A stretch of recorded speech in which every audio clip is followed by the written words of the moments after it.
नमस्कार, मैं हूं अशोक श्रीवास्तव और आप देख रहे हैं मीडिया दस्तक न्यूज़। बस्ती जनपद मुख्यालय के बांसी रोड पर स्थित श्री कृष्णा मिशन हॉस्पिटल शीघ्र ही सुपर स्पेशलिटी हॉस्पिटल में कन्वर्ट हो जाएगा। हॉस्पिटल अपनी स्थापना के 7 वर्ष पूरे कर चुका है।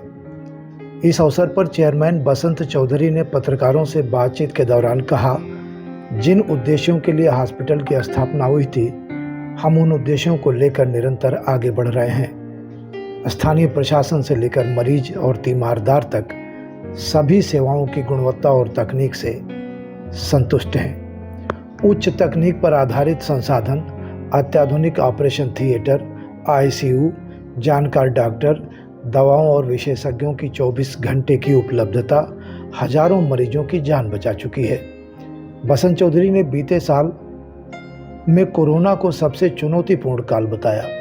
कहा, हालात के बारे में एक बार सोचने से भी रोंगटे खड़े हो जाते हैं। निजी अस्पताल बंद हो चुके थे, चिकित्सक मरीजों को हाथ से स्पर्श नहीं करना चाहते थे। ऐसे में संपूर्ण कृष्णा मिशन हॉस्पिटल को कोविड हॉस्पिटल में परिवर्तित कर देना पड़ा। स्थानीय जनता, प्रशासन और तीमारदारों का बड़ा सहयोग रहा कि हॉस्पिटल प्रबंधन सभी का विश्वास जीत पाया। अब आगे आने वाले समय में हॉस्पिटल सुपर स्पेशलिटी की ओर बढ़ रहा है। गैस्ट्रो, कार्डियो और न्यूरो के मामलों में ज़्यादातर रोगियों की लखनऊ जाकर इलाज कराना मजबूरी हो जाती है। अब ये सारी सेवाएं श्री कृष्णा मिशन हॉस्पिटल में उपलब्ध होंगी। इस दिशा में आगे बढ़ाते हुए हॉस्पिटल प्रबंधन अच्छे डॉक्टरों के संपर्क में है, जिससे 24 घंटे सेवाएं उपलब्ध रहें। इसके लिए आधुनिक मशीनें, उपकरण ओटी में इंस्टॉल की जा रही हैं। आइए सुनते हैं हॉस्पिटल के चेयरमैन बसंत चौधरी को। ब्यूरो रिपोर्ट, मीडिया दस्तक, बस्ती, उत्तर प्रदेश। हॉस्पिटल को 7 साल पूरे हो गए हैं। 7 साल हमारा कई प्रकार की चुनौतियों से भी गुजरा, लेकिन सब कुछ देखते हुए हमें ये लगता है कि 7 साल जो हमारा था वो बेमिसाल था। जिस उद्देश्य के लिए इसकी स्थापना की गई थी, उन उद्देश्यों पे, उन सिद्धांतों पे हॉस्पिटल आगे बढ़ रहा है और लगातार लोगों की अपेक्षाओं पे खरा उतर रहा है। आगे में इसमें जिन जिन प्रकार की और जरूरत है, जैसे हम लोग श्री कृष्णा मिशन हॉस्पिटल एक जनरल हॉस्पिटल है, तो जनरल सुविधाएं जो भी हैं उस प्रकार की सुविधाएं यहाँ दी गई। अब इसको धीरे धीरे सुपर स्पेशलिटी की तरफ ले जाना है। तो अब जैसे हमको आगे चल के जो लक्ष्य हम लोगों ने लिया है कि भाई पहले हमको अच्छे डॉक्टर्स मिले, उनके लिए हम लोगों की बातचीत चालू है। जैसे हमारे अच्छे डॉक्टर्स की व्यवस्था हमको हो जाएगी तो हम लोग सुपर स्पेशलिटी की तरफ आगे बढ़ेंगे। क्या कोई स्पेशल डिसीज का आपने इलाज किया हो, उसके बारे में आप कुछ बताएंगे?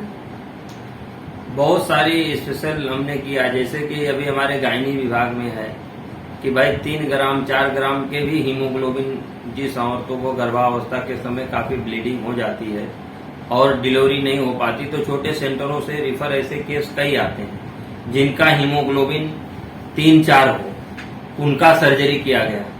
अभी इसी जब बरसात हुआ तो हमारे नदी के किनारे के कोई एक व्यक्ति रहने वाले थे, वो नदी में डूब गए। नदी में डूबने के बाद में सीएससी गए, पीएससी गए, फिर कैली हॉस्पिटल गए, वहां से उनको रिफर कर दिया हायर सेंटर और वो लोग यहाँ लेके आए। जिस पोजीशन में वो आए थे, तो अगर वो हायर सेंटर जाते लखनऊ तो शायद अपने जिले का बॉर्डर क्रॉस नहीं कर पाते, लेकिन उस समय यहाँ पे हमारे डॉक्टरों ने, डॉक्टर पीपी मिश्रा और उनकी टीम ने साहस करके उनको लिया और बाकायदे इलाज किया। तो परसों वो मरीज हमारे यहाँ से डिस्चार्ज हुआ, जिसको नहीवत संभावना थी, लेकिन हमारे जो स्टाफ हैं और डॉक्टर्स हैं, उनकी मेहनत और जो अपने हॉस्पिटल में अत्याधुनिक जो सुविधाएं हैं, जो व्यवस्था है, उसके कारण उसकी जान हम लोग बचा पाए। आपने बोला सुपर स्पेशलिटी की ओर बढ़ रहे हैं, तो ऐसी स्थिति में कौन सी सुविधाएं ऐड हो जाएंगी हॉस्पिटल के साथ? नंबर 1 जो सबसे ज्यादा देखिए कोरोना के बाद ये सबसे बड़ी चीज ये आई है कि हार्ट की समस्याएं बहुत तेजी से बढ़ी हैं। दूसरी चीज खान पान का बहुत ज्यादा खराब होने के कारण जो है गैस्ट्रो का समस्या, बहुत लीवर से संबंधित समस्याएं बहुत ज्यादा बढ़ गई। तो उसी दो विभाग को हम लोग पहले आगे ले जाने की सोच रहे हैं, जो अगर लेकिन डॉक्टर की बात अगर हो जाएगी, क्योंकि सबसे बड़ी बात है कि डिपार्टमेंट आप खोल सकते हैं, लेकिन अगर फुल टाइम डॉक्टर नहीं, जैसे हमारे श्री कृष्णा मिशन हॉस्पिटल में हम लोगों ने कभी भी part time doctor, on call doctor पे काम नहीं किया। हमारे जो भी डिपार्टमेंट यहाँ चल रहे हैं उसमें हमारे फुल टाइम डॉक्टर हैं। तो उसका एक्सपीरियंस हमको ये मिला कि जब क्रिटिकल मरीज आता है तो उसको तुरंत ही उस चीज की जरूरत होती है, ट्रीटमेंट की। तो ट्रीटमेंट कौन कैसे, डायग्नोसिस कैसे बनाना है, ट्रीटमेंट कैसे करना है, वो डॉक्टर डिसाइड करता है। तो डॉक्टर वहां रहते हैं, रात को 10 बजे भी हमारे पीपी सर आते हैं राउंड में और 12-12 बजे तक रहते हैं। तो उस समय जो मरीज क्रिटिकल एमओ लोग इमरजेंसी भर्ती होते हैं उनको देखते हैं, डिसीजन लेते हैं।